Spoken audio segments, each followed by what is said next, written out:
When was the last time you felt really alive? Possibility was coursing through your veins. You were open to everything that was happening around you. Your senses were flooded. You were full of the joie de vivre. Nothing was going to be too much for you. You were on purpose and you were full of life. Hopefully it wasn't this long ago.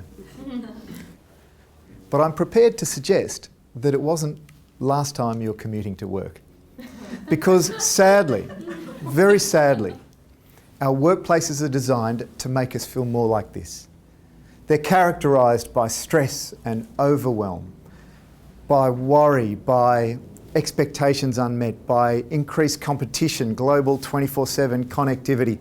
Our workplaces have become dry, dull, dreary places for most.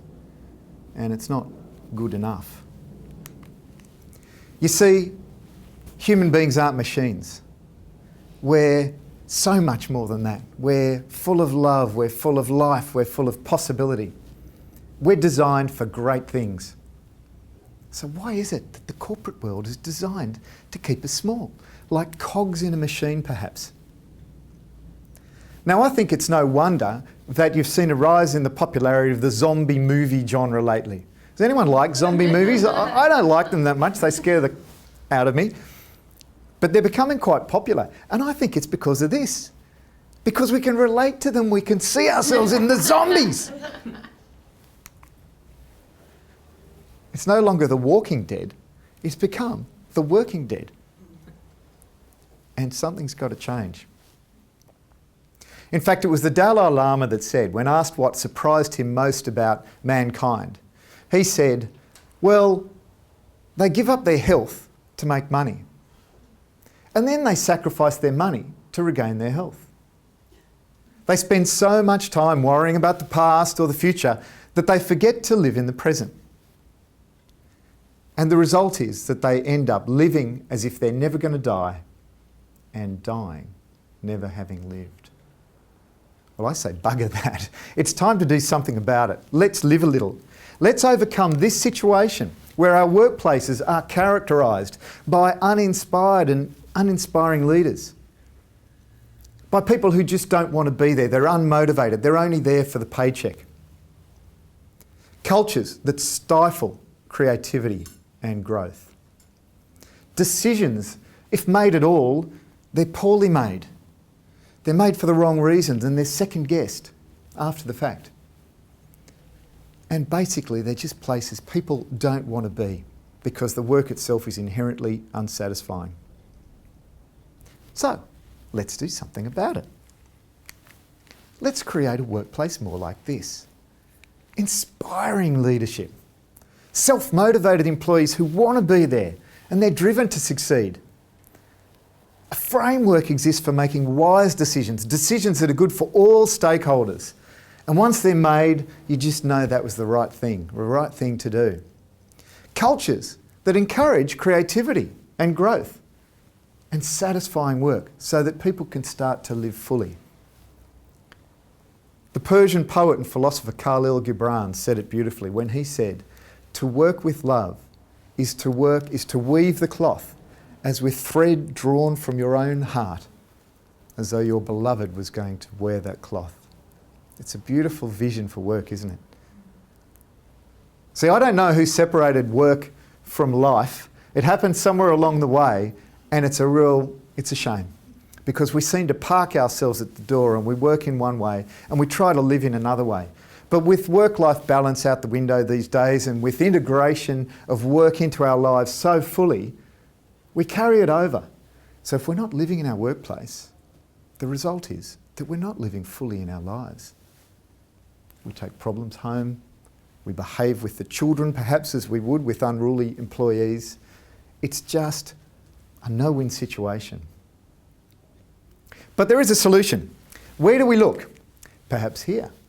Perhaps we can find a technical solution to the problem. I mean, after all, we've got smarter and smarter people everywhere in the world. We've got information at our fingertips. Everything we want to know, we can just Google it. It's fantastic. It's the information age. So we should be able to find an answer, right? A technical response to the situation. I think not. Because it's not a technical problem. This is a problem to do with our deep humanity. So the MBAs, with their latest thinking, aren't going to solve it for us. I mean, we can't get out of a problem using the same thinking that got us in there. The bankers can't get us out of it. The scientists, no, they're pretty good at telling us what makes things tick, but they can't get us out of this problem because it's not a technical problem. And as one of the most famous and lauded scientists of all time said, that our technology has exceeded our humanity. So if not to technology, where are we going to go for the solution? Because it is there. I contend that we go back to ancient wisdom, because it's not a new type of thinking that's going to help us out of this mess. It's going back to the wisdom of the philosophers. So what does it have to do with business, I hear you say? Valid question. Let's see. Did these philosophers walking around in togas and sandals have anything to offer? Can they help us? Well, they knew a lot about organisational structure. They knew a lot about leadership. They went through changes of government, not just the sort of change of politicians that we go through, but they lived through tyranny and democracy and oligarchy. They were in a shifting world, and they spent their time considering how to make sense of it and how to live well in this shifting world. And they came up with some great ideas that we can apply to these problems. So how do we inspire leaders? How do we engage and motivate our people? How do we make wise decisions, encourage creativity and bring life to work and work to life? Well, here's a few tips. Here's some of the things that they've come up with. Act with justice. Reward the virtues. Know thyself. Seek first to understand and pursue your pleasure. It's the most popular one, pursuing your pleasure. I don't get around to it very often, but you'd have to come to one of the workshops to find out what that really means, but we'll get there later. So act with justice. What does that mean? Plato had a lot to say about justice. Most of you have heard of Plato, and his ideas survived 2,400 years after his death, so he may be worth listening to.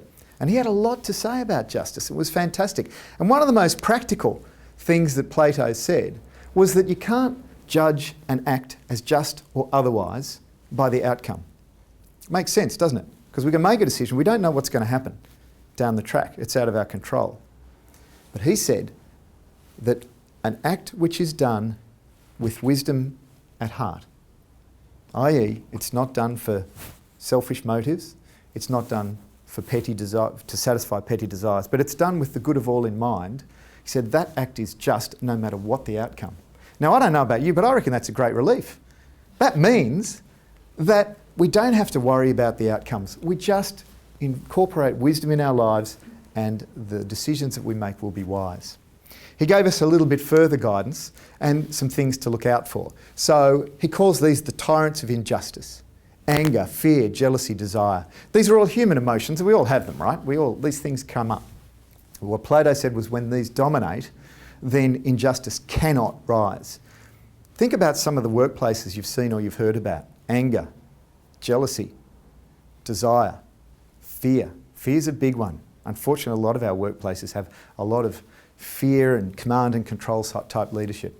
So there are ways and means of rooting these out, or at least managing in the workplace. How do we engage and motivate our staff? Well, for this, I'm going to ask Aristotle. He was a student of Plato's, and he was very, very practical. He said, Plato, good on you. You've got the ideal there. You're pursuing justice and love and beauty and wisdom. How do we make it work? How do we live a better life? And Aristotle said, you take the virtues and you practice them. So in our workplaces, what do? We reward the virtues. We put structures in place, practices in place to reward virtues like these: courage, truthfulness, gratitude, humility, service. Beautiful, beautiful virtues. And who wouldn't want to go to work at a place that exhibits all of these qualities? That's the way to motivate your employees, not by bonuses. How do we make wise decisions? This is a big one. Lots of business schools teach strategic decision making, but do they teach us to make wise decisions? What's a precondition for making a wise decision? Well, we're going to go right back to ancient Greece, and before even Plato and Socrates. We're going to go back and we're going to consult the oracle. The oracle was at Delphi, and people would go to consult the oracle whenever they had practical problems. But before they could go in, there was an inscription above the door. And it was literally, know thyself. You see, the premise was that no instruction, no information, nothing at all would help unless you first knew yourself. Doesn't that make sense? If you're going to make a decision, unless you know where you are and who you are and what it really means, how are you going to make the sort of decision that's going to be considered wise and take you into the future? So in our corporates, how do we do that? We give time for reflection. We make space for people to be mindful. We encourage practices like meditation that the science backs up now fully. We allow people to discover their strengths, and we put them in teams which will take advantage of their strengths, and we give them work that takes advantage of those strengths. So we find out what makes people tick and we make it work for them. In an organisational sense, we develop a vision. We have a shared vision that motivates people, inspires people. What does this organisation exist for? Who are the stakeholders and how do we excel at serving them?